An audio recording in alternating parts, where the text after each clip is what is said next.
Look at the absolute state of the gaming industry in 2022. These people should be ashamed. And they shouldn't be ashamed because they can't sell. They should be ashamed because they listen to the activist. They should be ashamed every second they allowed people who were openly Marxist to tell them how to run their companies and how to make their games.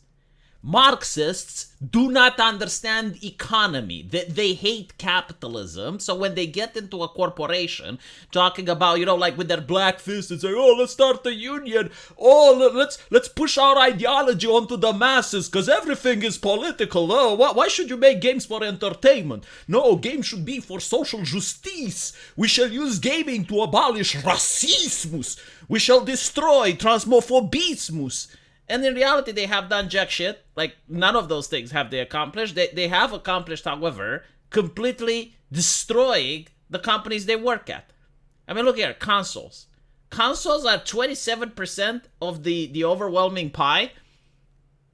I mean, it doesn't surprise me. Like, do consoles even have any exclusives?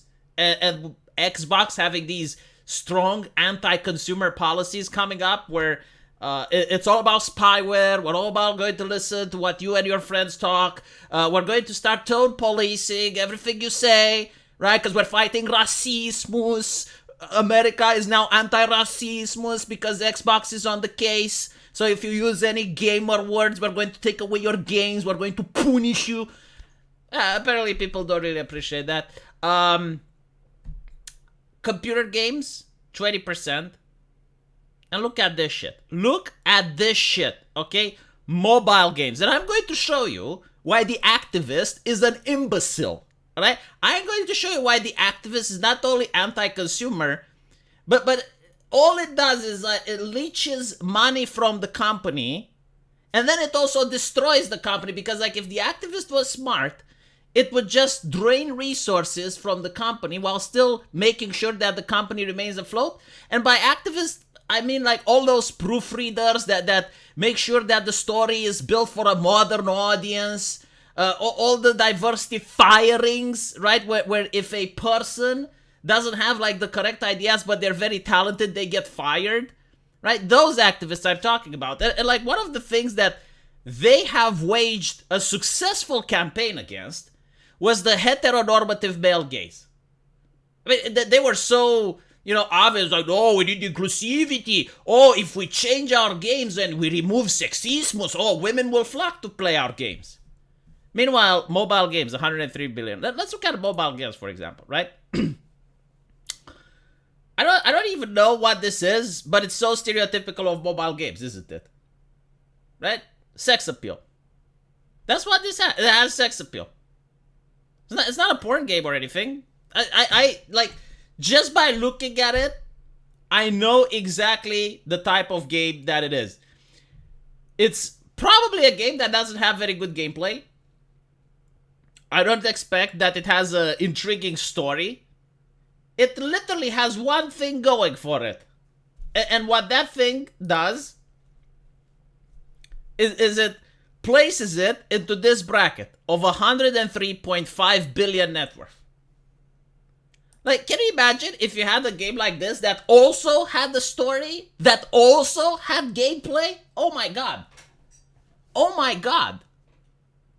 And again, like, this is not just like one game. Almost every single game on the mobiles are like that, and it's also due to the fact that the companies just flat out refuse the investors. Like, investors are like, please take our money. No, we have customers. They're making a lot of money. And the thing is, like, it's so cheap to make these games. It's unfucking real. It's unreal how cheap it is to make them and how much money you get out of it. Now, of course, it's not just like the Ushikushina's and the heteronormative male gaze. No, it's also the fact that there's gambling involved. I get it. But I'll tell you a secret. Not everyone who plays these phone games actually gambles. Like, if you look at the percentage, it's probably like 5 to 10% of people that are obsessed with the gambling. And by gambling, I mean loot boxes and, like the various other things and spending real currency on these games. That's actually like 5 or 10% of the player base. Like, it's really rare. Like, most people just play these phone games for fun. They're at the bus station, maybe they're at work, and they need to like just do something, and they play one of these games.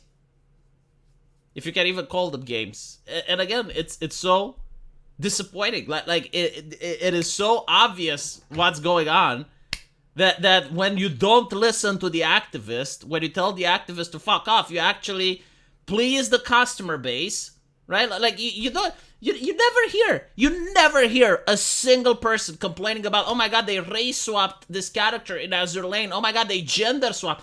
Oh, they have LGBT representation. And they never complain about these things. Because they actually know what the market wants. They actually listen to the peasantry because they want the money from the peasantry. Meanwhile, you get games like The Last of Us. Oh, this voice actor is getting harassment on Twitter. Oh my God, please buy our game. Stick it to the harassers. You need to stick it to the harassers and buy our game. And I'm thinking like, is this how you should do business though? Like, is this really it? Is this like, using outrage and selling like poison and venom in order for people to pay for a $70 overpriced game? And this is like another thing. Like, don't you think video games are a little bit too overpriced now? I mean, they cost hundreds of millions of dollars to make. Is that really necessary? I mean, look at this shit. This is so expensive. Sorry. This is so cheap to make that even I could make it. It's really cheap. You just get a girl, you animate it a little bit, and then you have like the game engine and it does the rest. It's not that expensive. I will give them that though. Like when you look at this graph, it measures installs, I guess like downloads, right? So it's not really correct to measure it like this because a lot of these phone games happen to be free. So if they're free, people are more likely to download and buy them and install them. I get that. But in all due honesty, like, it is true. Like the gaming industry, first of all, we are within the collapse. Like it's not like when it will collapse. We are in the collapse. I mean, there were like 3 or 4 AAA games that came out this month, and none of them worked on launch. Like, you buy the product and it's broken. You buy a broken toy. No originality, no creativity, just remakes and sequels and shit like that. Like at least this game, right? I'm looking at it. I kind of know how it's going to play without actually knowing anything about it. I'll be honest with you. And it's most likely, that there's a lot of other games that that are similar to this. But at least it's not a sequel, a prequel, a spin-off, like you get the AAA shit. Yeah, sure, it may be similar to other games already made, but at least it's got its own lore and universe, I assume, even though that lore and universe is probably trash. Although I wouldn't be surprised, I genuinely wouldn't be surprised if someone goes like, hey, V, I played this game, it actually has like some amazing lore and it's got like some amazing characters. And I would be like, you know what, you're probably right. You're probably right. I wouldn't be surprised if it's actually better than most AAA games.